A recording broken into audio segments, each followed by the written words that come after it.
Imagine a country that has pulled off, one of the greatest economic miracles in modern history. No, absolutely. We're talking about multiplying its wealth by 4 in just a single generation.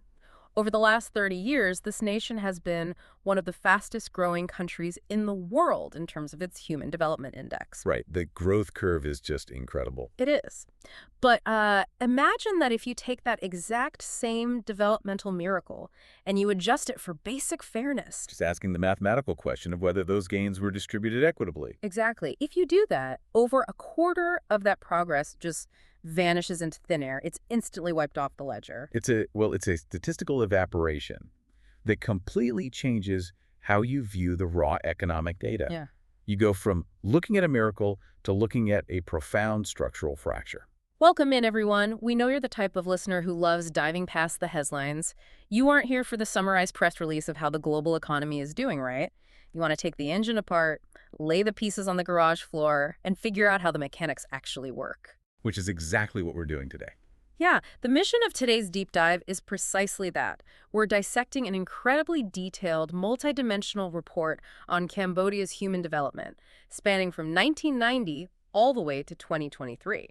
And we are looking at a blueprint for the future. But more importantly, we're looking at a massive paradox. Right. The overarching theme of our journey through these sources today is bridging the divide. Cambodia's human development growth paradox and future blueprint. The sources really provide us with a multi-layered diagnostic of a nation in transition. We're looking at a comprehensive comparison of Cambodia's multidimensional indicators against global averages. And to your point about the paradox, the data forces us to confront a really uncomfortable reality about modern economic growth. Yeah, it really does. Which brings us to the core pain point of this entire deep dive. How is it mechanically possible that a country's gross national income can double and then redouble, creating massive new wealth? All while at the exact same time, the country's educational equality remains so stubbornly below the global average. Exactly. Where is all that money going if it isn't building schools and keeping kids in them? So to answer that, we really have to start by looking at the foundation of the data. We can't just look at the cover of the report. Right. We need to unpack the raw metric. Exactly. We have to unpack the last 3 decades, starting with the baseline. We need to understand the specific trajectory of their Human Development Index, or HDI. And for those of you who might only casually track global economic indicators, let's briefly anchor what the HDI actually is. Good idea. It was created by the United Nations specifically to push back against the idea that gross domestic product, just raw money, is the only way to measure a country's success. Right. It's a composite score. It ranges from 0 to 1. And when we look at Cambodia's starting line in 1990, the score is a 0.387. That 0.387 is a crucial starting point. I mean, in the realm of developmental economics, that is an intensely low figure. Just a fraction of a point. Yeah. But we have to contextualize what 1990 means for Cambodia. We aren't just talking about a country that was slowly developing. Right. We're talking about a nation emerging from the catastrophic shadows of the Khmer Rouge regime in the late 1970s and a subsequent decade of severe conflict and embargoes. It was essentially a year zero scenario. Exactly. Their baseline wasn't just developing. Basic infrastructure, educational systems, and human capital had been systematically decimated. So when the sources show the HDI climbing from 0.387 in 1990 to 0.606 by 2023, we're really looking at a society rebuilding itself from the bedrock up. Yes, and mathematically moving from 0.387 to 0.606, that's a 56.6% growth rate. Which is just an exceptional velocity. It is. The report specifically compares this trajectory to the rest of the world to highlight that speed. Over that exact same 30-year period, the global average HDI grew from 0.608 to 0.756. Let me just synthesize that comparison for a second, because the slope of these two lines is fascinating. Go for it. So in 1990, the world average was roughly 0.60. Cambodia in 2023 just barely hit 0.606. Right. So Cambodia today is essentially standing where the rest of the world averaged 30 years ago. Yes, but the velocity is what really matters here. The world grew about 15 points over 3 decades. Cambodia grew over 21 points. They're on a much steeper catch-up trajectory. The angle of their ascent is undeniably sharper. And, when you dig into the submetrics driving that ascent, one specific engine is doing the heavy lifting: The wealth accumulation. Exactly. It's the most dramatic shift in the sources. And this is the part of the data that initially looks like a rocket launch. We're looking at per capita gross national income adjusted for purchasing power parity. Right. In 1990, that figure sat at roughly $12,209. Right. But by 2023, it hit $4,931. It's roughly a four-fold accumulation of wealth per citizen on average. Which is wild. If I'm looking at this 400% jump, my instinct from reading the sources is that we're dealing with the math of starting from the absolute bottom. Yeah, that's a huge part of it. It feels analogous to a seed stage startup, right? Like if a company is worth $100,000, securing just one new mid-sized client can double its valuation overnight. It looks like 100% growth on paper. Exactly. Whereas a Fortune 500 company securing that exact same client wouldn't even register a fraction of a percent of growth. Is that the mathematical mechanism driving this fourfold leap? The data strongly supports that interpretation, yeah. Economists refer to this as the phenomenon of high growth from a low base. High growth from a low base. Right. When a nation's initial economic capacity is severely constrained, like Cambodia's was in 1990, with a GNI of barely $1,200, any introduction of fundamental infrastructure yields exponential-looking returns. Like building a factory or a road. Exactly. Building a single major export garment factory or paving a primary arterial highway or just establishing basic power grids, it'll create massive percentage leaps in national income. The initial gains are highly elastic. But the sources also provide a pretty harsh reality check on that $4,931 figure, don't they? They really do. Because while a 400% growth rate is a monumental national achievement, you have to place that $4,931 against the 2023 world average. Which sits at $20,327. Right. So Cambodia's per capita income, even after 3 decades of explosive percentage growth, it remains a mere fraction of the global mean. Which forces us to ask, what does that $4,931 actually buy in terms of human progress? Because if HDI is a composite of 3 pillars, income, life expectancy, and education, then the income is just the fuel. Yeah, exactly. We need to see how well that fuel is powering the other 2 engines. Well, let's examine the first of those remaining pillars, which is life expectancy. Okay. This is where the income fuel seems to be converting efficiently into human development. In 1990, life expectancy at birth in Cambodia was around 55 years. Wow, only 55. Yeah. But by 2023, it had reached 70.7 years. That's adding over 15 years to the average lifespan of a citizen in a single generation. It's massive. And that requires systemic changes, not just a few more dollars in a paycheck. I mean, you need mass immunization, maternal care facilities, clean water access. And they've made significant strides in those foundational public health areas. The 2023 world average life expectancy is 73.4 years. So Cambodia's 70.7 years shows they're closing the global health gap admirably. They're effectively on the heels of the international mean. That's the success story. But if life expectancy is the success, the third pillar of the HDI, education, is where this developmental engine suddenly just, well, it stalls out. Yeah, the data here is deeply concerning. It really is. The education metric is where the paradox begins to reveal itself. The UN measures this using 2 distinct data points. Expected years of schooling and actual mean years of schooling, right? Exactly. Let's look at the expectation first. Expected years of schooling measures the total number of years a child entering the school system today can expect to receive, assuming current enrollment rates persist. Okay. For Cambodia, that metric sits at 11.2 years. Against a world average of 13.0 years. So 11.2 years means a child entering the system today is statistically expected to make it through primary school and well into high school. Right. On the surface, that looks like a functioning, actively enrolling system.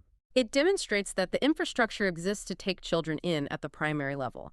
The enrollment phase is basically working. It is. However, the second metric completely shatters that optimism. The actual mean years? Yeah. The actual mean years of schooling measures the average number of years of education actually received by the population aged 25 and older. And what's that number? In Cambodia, this figure is a drastically low 5.2 years. Wow, 5.2 compared to a world average of 8.77 years. The global gap is severe, but the internal gap is the real crisis here. Yeah, the delta between the 11.2 years the system promises and the 5.2 years the population actually possesses. It represents a catastrophic bottleneck. Let's visualize what this actually means on the ground for a listener trying to picture this economy. Okay, let's do it. If you look at the infographic concept provided in the sources, you can imagine a student walking down a pathway toward a fully realized modern education. The signpost at the trailhead says 11.2 years ahead. But the path is actually a bridge over a ravine, and the bridge just completely collapses right at the 5.2-year mark. Meaning the student is dumped out of the system in the 5th or 6th grade. Exactly. What are the mechanical causes of this? Like, why does the bridge collapse at year 5? Well, the data points toward a combination of historical deficit and intense current-day dropout rates. Okay, so the historical part first. Part of that 5.2-year average is dragged down by the older adult population who grew up during the conflict eras and simply had zero access to schooling. Right. That makes sense mathematically. But the ongoing challenge is retention. In rural areas, the physical distance to secondary schools increases dramatically compared to primary schools. Just physically getting there becomes harder. Exactly. Furthermore, there's a severe opportunity cost to education in a low-income developing economy. Meaning, at a certain age, a child's labor becomes too valuable to the family's survival for them to remain sitting at a desk. Precisely. By the time a child is 10 or 11 years old, they can contribute to agricultural harvests or enter the informal labor market, or historically find their way into garment manufacturing supply chains. The economic pressure just pulls them out of the classroom. It does. But wait, let's connect the dots here. We just established a minute ago that the gross national income has grown 400%. Right. The country is exponentially wealthier than it was. So why is the economic pressure on that rural family still so intense that they have to pull an 11-year-old out of school? It's a great question. If the wealth is growing, shouldn't the schools be full? That specific contradiction leads us directly into the most critical analysis of the entire report. Okay. To understand why the schools aren't full, despite the national wealth growing, we have to examine the UN's Inequality-Adjusted HDI, or IHDI. We have to look at how that 400% wealth increase is actually distributed. Exactly. I really want to spend significant time on this because the sources frame this as the great equalizer of development data.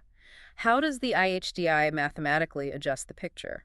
So the standard HDI assumes, for the sake of simplicity, that developmental achievements are shared evenly across the population. Like everyone gets an equal slice of the pie. Right. But the IHDI challenges that assumption. It applies a mathematical penalty based on the Atkinson inequality measure that discounts the overall score according to how unevenly health, education, and income are distributed. So if a country has a few billionaires and millions of people in extreme poverty, their average income looks high. But the IHDI steps in, recognizes the disparity, and drastically lowers the score. It penalizes the illusion of average wealth. Yes. So when the UN applies this inequality penalty to Cambodia's 2023 data, what happens to that .606 HDI score we were celebrating earlier? The score plummets to 0.444. Wait, .606 down to .444. Yes, it represents a staggering overall statistical loss of 26.7% of the human development achievements. 26.7% just gone.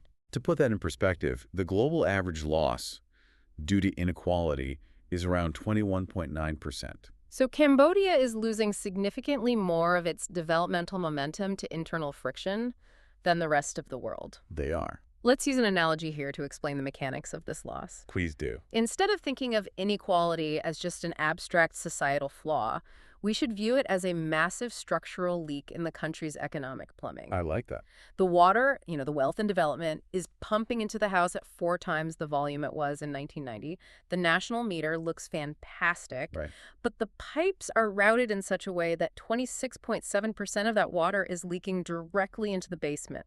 It's pooling around a very small percentage of the population before it ever has a chance to reach the faucets in the rural communities or the middle-class neighborhoods. The structural leak analogy is incredibly accurate. Yeah. Because the sources actually allow us to isolate exactly which pipes are broken. Oh, we can see where the leak is. Yeah, we can break down this 26.7% overall loss into the 3 dimensions we discussed earlier: life expectancy, education, and income.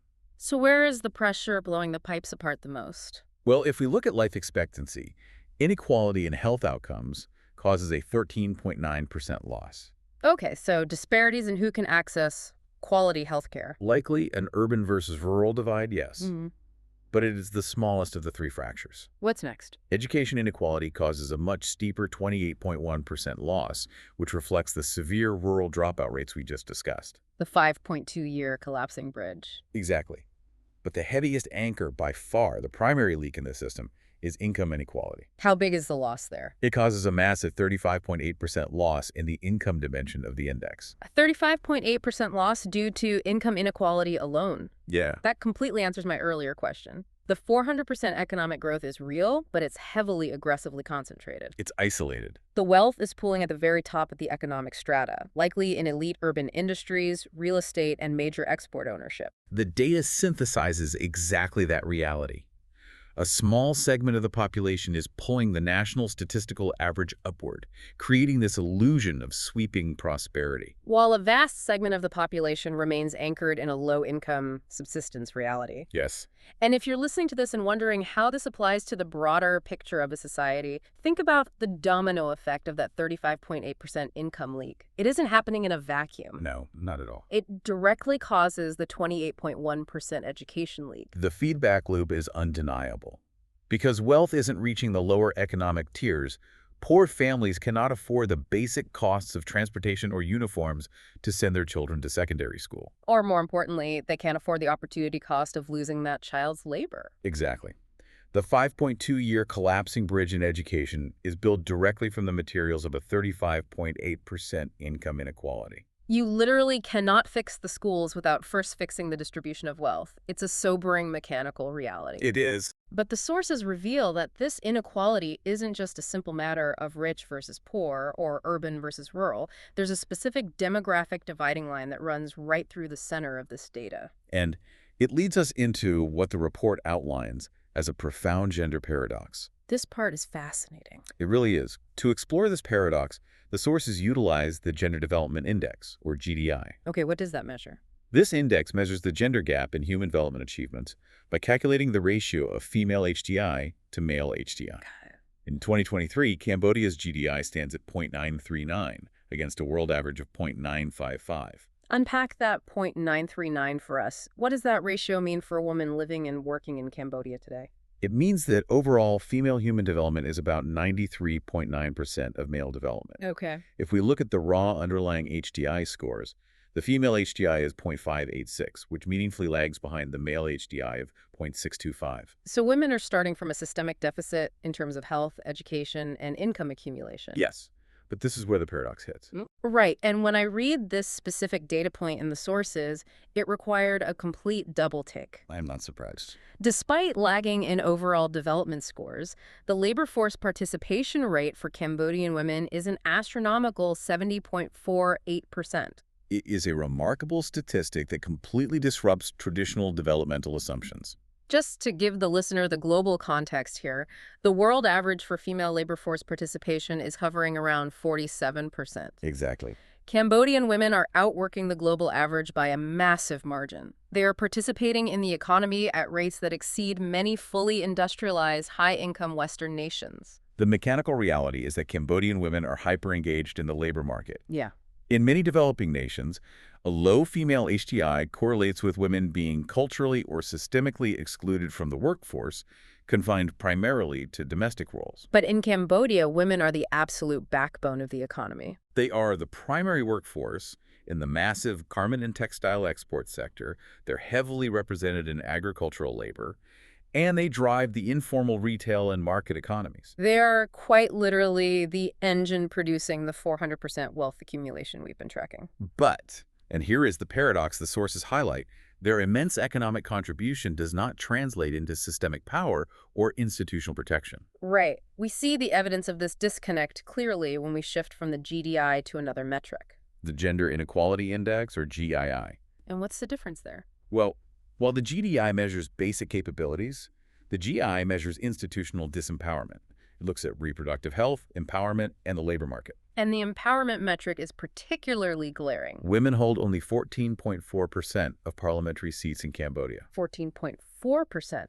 The global average is over 26%, and even that is widely considered insufficient. Let's think about the mechanics of a society operating this way. You have 70% of your female population driving the daily economic output of the nation, but they hold less than 15% of the legislative steering wheel. The data paints a picture of high labor but low leverage. They're generating the wealth, but they are systemically excluded from the halls of power where decisions are made. Decisions regarding how that wealth is distributed, how labor laws are written, and how social safety nets are funded. And the lack of female representation in writing the laws directly impacts the safety of the women doing the labor. Yeah, the GII reproductive health data in the sources is a stark reflection of this. The reproductive health indicators reveal severe vulnerabilities. The adolescent birth rate is notably high, sitting at 46.9 births per 1,000 women ages 15 to 19. Think about that. If a 16-year-old girl is having a child in a low-income developing economy, she is definitively not crossing that 5.2-year education bridge. It's not. The systemic dropout rate is heavily compounded by early motherhood. Furthermore, the maternal mortality ratio remains a significant challenge, sitting at roughly 218 deaths per 100,000 live births. Which is high. While this is somewhat comparable to the global average of 216 for developing contexts, it represents a deep institutional failure to protect the very demographic that is holding the economy up. It creates a deeply unstable societal equilibrium. It does. A nation is asking its female population to carry the physical burden of an economic miracle, to work the factory shifts and the harvests, but it isn't providing the maternal healthcare infrastructure to keep them safe in childbirth. Nor the political voice to advocate for their own protection. You just cannot sustain a modernizing economy when the foundational workforce is treated as an expendable resource. It functions as a developmental ceiling. The data makes it clear that until that fundamental inequity is addressed, the society cannot transition from mere growth to actual qualitative human development. So we spent a lot of time analyzing the structural fractures, the inequality leak, the collapsing education bridge, the gender paradox. It's a heavy diagnostic. It is a lot of challenges, yes. But as we move into the next section of the report, the sources present a sudden, almost counterintuitive plot twist. They do. There's one macro-level metric where Cambodia isn't just surviving, they are unexpectedly outperforming the industrialized globe.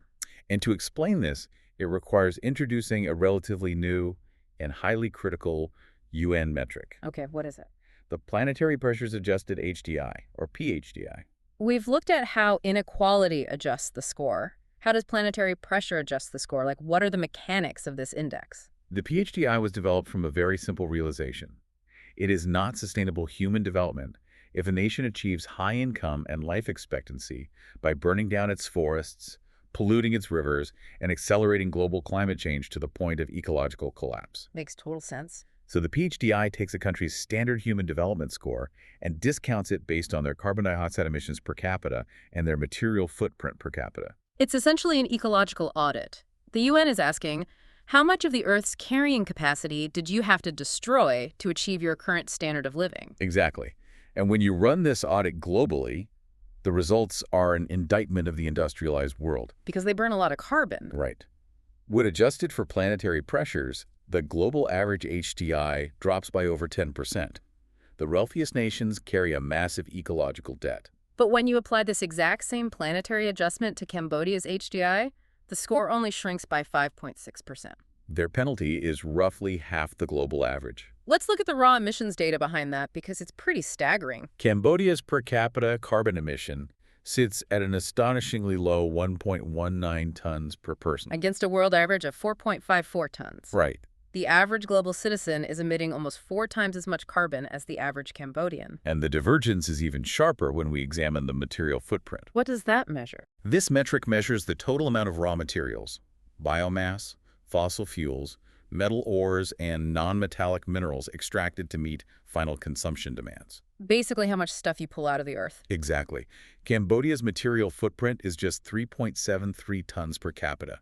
The world average is an immense 12.71 tons. If you are an urban planner or a climate scientist looking at this, those are incredibly green numbers. Highly sustainable, on paper. Yeah, but let me push back on the narrative here because we have to be intellectually honest about why these numbers are so low. Okay, let's hear it. If you're listening and looking at your own country's massive carbon footprint, you might be thinking Cambodia's green numbers are just a byproduct of their poverty. That's a fair assumption. I mean, it's very easy to have a material footprint of only 3.73 tons when you don't have a massive middle class buying SUVs, running air conditioning 24/7, and demanding highly processed, heavily packaged consumer goods. Right. So is this low ecological footprint a deliberate strategy or is it just circumstantial? That is the essential caveat. The data suggests this is currently circumstantial. So it's just because they aren't consuming as much. Yeah, it's largely a side effect of limited heavy industrialization and a lower overall consumption baseline. They haven't built a green utopia. They simply haven't built a massive carbon-intensive consumer economy yet. Makes sense. However, in developmental economics, this circumstance creates what is known as the latecomer advantage, or the theory of leapfrogging. Leapfrogging, like the telecommunications phenomenon in the late 90s and 2000s. Exactly like that. Many developing nations never bothered to spend billions of dollars laying down thousands of miles of copper wire for landline telephones. They just waited until the technology matured and then jumped straight to building cellular towers. They skipped an entire generation of obsolete infrastructure. That is the exact mechanical theory applying to Cambodia's energy and industrial grid today. Yes. The historical development of Western nations relied on catastrophic, fossil fuel-heavy environmental destruction. They built massive coal plants and entrenched grid systems that they are now spending trillions of dollars trying to aggressively tear down and replace. Right, trying to undo the damage. But Cambodia is currently in a unique low-carbon dividend phase.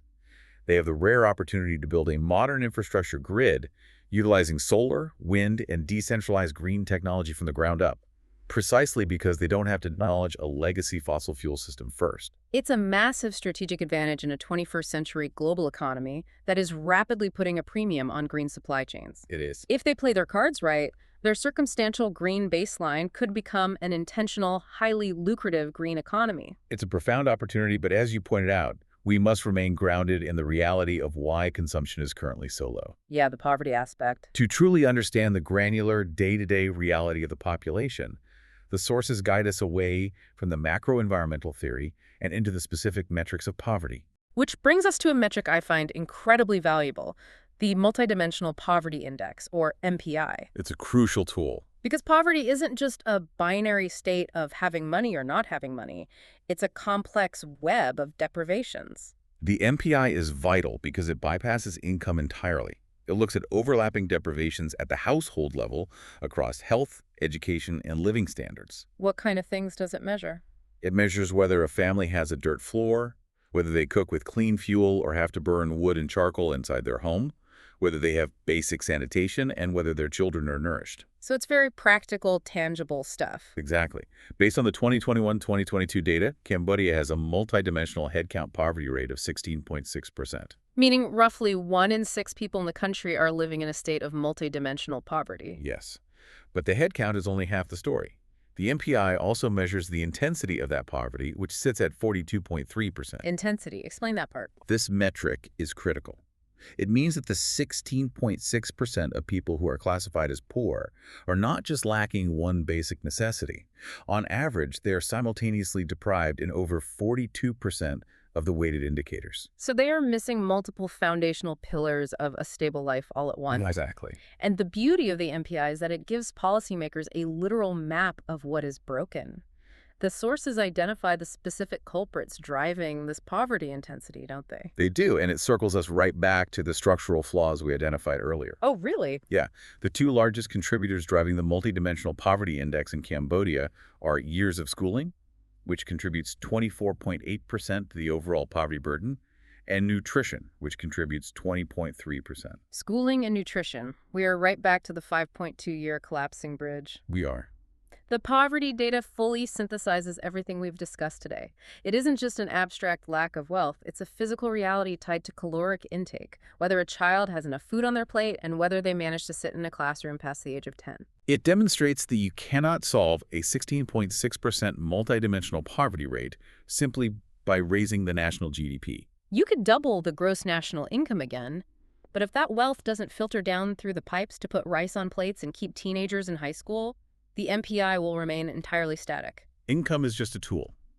It must be applied directly to the specific deprivations. Which perfectly sets up the final data point we need to look at regarding where Cambodia stands on the global stage. The rankings. Right. After all this growth, all these leaks, and all this potential, where do they rank? In the 2023 global rankings, Cambodia sits at 159th out of 203 countries in the Human Development Index. 159th. For the Gender Inequality Index, they rank 142nd out of 166.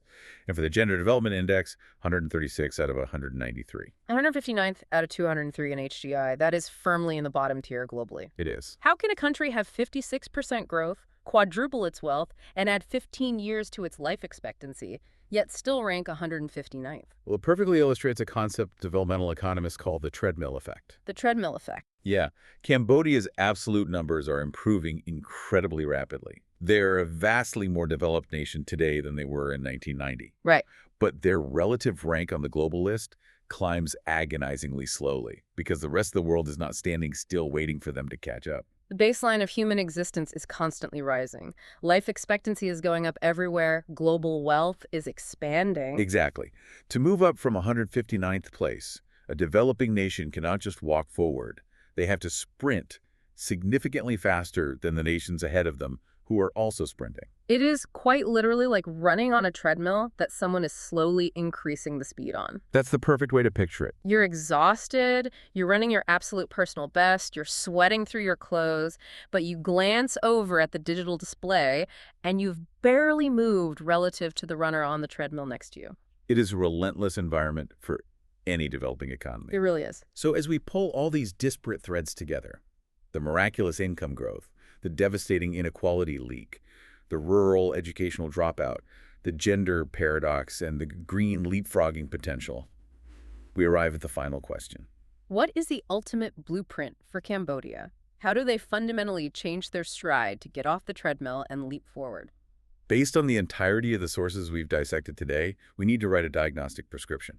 Right. What does the blueprint for the next 30 years actually look like?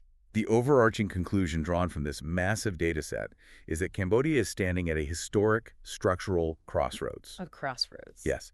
The era of relying on raw, brute force quantity growth, simply doubling the GNI by exporting raw materials or utilizing cheap, low-skill labor, has reached its limit. It was incredibly successful at pulling the nation out of the year zero extreme poverty of 1990, but it will not propel them to the next level of global development. Exactly. There was transition from quantity growth to quality leaps. And based on the data, step one of that quality leap has to be repairing the plumbing. They have to address the structural leak. Step 1. Shrink the 35.8% income inequality loss. How do they do that? The government and the private sector must engineer mechanisms to distribute economic gains more evenly to rural and lower income tiers. Wealth generation cannot continue to pool exclusively at the very top. Because if the wealth doesn't reach the rural family, the child will inevitably be pulled out of school to work. Which flows directly into step 2 of the blueprint. Which is? Step 2. Fortify education. The state must turn the statistical promise of 11.2 expected years of schooling into the physical reality of a highly skilled, educated workforce. They have to fix the 5.2-year dropout bottleneck. They have to. A modern, tech-driven green economy simply cannot function on a workforce with a fifth-grade education. You have to finish building the bridge across the ravine. Exactly. And the final step, which might be the most crucial for long-term stability. Step 3.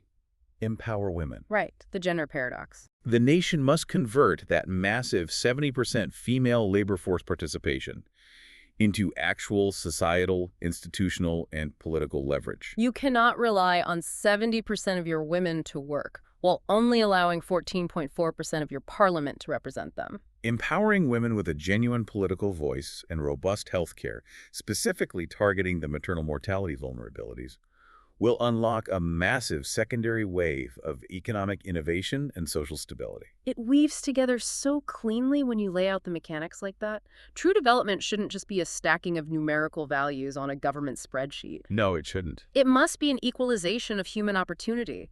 It's about ensuring that the green arrow pointing up on the GDP chart actually correlates to human beings moving upward in their daily lives. It's the difficult transition from managing a high-growth economy to cultivating a high-development society. I want to leave you, the listener, with a final, lingering thought to ponder on your own after we sign off. That's a good one. Think about the highly unique constraints Cambodia is operating under right now. They possess this incredibly clean ecological slate the 1.9-ton carbon footprint, and a fiercely hardworking population, particularly the women who are carrying the economy on their backs. Right. If they can repair their inequality leak, if they can distribute that wealth to keep their children in classrooms rather than fields, could this exact high-pressure mix of constraints actually force them to invent a totally new blueprint for human A development? completely new model. Could they bypass the mistakes of the 20th century and build an equitable, low-carbon society that the rest of the heavily industrialized world will eventually be forced to study and copy? It is a profound possibility. The data shows they have the raw materials and the opportunity to redefine what modern development looks like in the 21st century. It's going to be incredibly fascinating to watch the metrics over the next decade to see if they can finish building that bridge. Absolutely. Thank you so much for joining us on this deep dive into the mechanics of the sources. We hope you walk away seeing the invisible structures of the world just a little bit clearer. Wishing you well on your continued journey of learning, and we'll see you next time.